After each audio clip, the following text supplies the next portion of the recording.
迎收看11节的感动时刻。今天呢，要带您品尝的是石刚妈妈的蜂巢蛋糕。这美味呢，来自于921大震后的断垣残壁。这一群婆婆妈妈不认输，就取材自这客家发糕，推出了一款口感扎实的蜂巢蛋糕，备受青睐，同时还成为最佳伴手礼。不仅有能力重建家园，也再次体现了客家应景精神的可贵。921大地震，石刚大坝钢筋水泥敌不过强震的威力，倾斜倒塌。12年过去，在这里生活的人们站起来，用他们的双手打造属于自己的天空。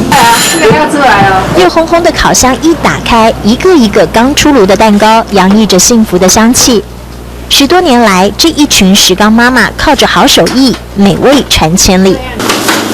这就是网络上大受欢迎的石刚蜂巢蛋糕。切开来，蛋糕里面布满了一个一个小孔，像极了蜂巢。比起一般的海绵蛋糕，口感比较扎实 ，Q 弹有劲，还曾经获得台中最佳伴手礼的前10名。幕后功臣之一就是她，石刚传统美食推广协会理事长刘彩莲。她是客家媳妇，也是921地震的受灾户。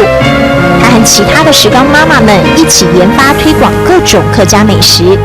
蜂巢蛋糕其实灵感来源就是客家发糕。客家发糕它用蒸的不耐放，后来研发这个蜂巢蛋糕是用烤的，它的含水量就没有那么高。制作蛋糕过程可一点都不能马虎，所有材料一起均匀搅拌，倒进模具前还要确保蛋糕里没有杂质。就是这样的费工，才能够做出好吃的蜂巢蛋糕。其实刚开始也是很辛苦的，做生意也不会做包装什么。那时候刚开始做蛋糕的时候，只有光溜溜这样一条。曾经4个月没有领薪水，做出来的成品自己吃。921地震的创伤让这一群客家妈妈们更坚强。刚开始那时候真的是蛮痛苦的啦，还好有这个工作给我做，是蛮辛苦的啦，但是还是要过啊。对，石刚妈妈成员之一的玉霞姐，同样是921地震受灾户，跟着她的脚步来到曾经在地震中全倒的家。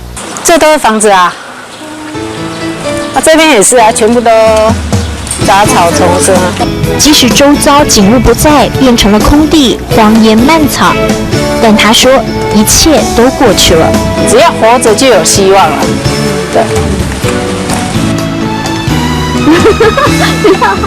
展现坚强的笑容，客家妈妈秉持石磨般的应景精神，让遭受地震摧残的小乡镇浴火重生。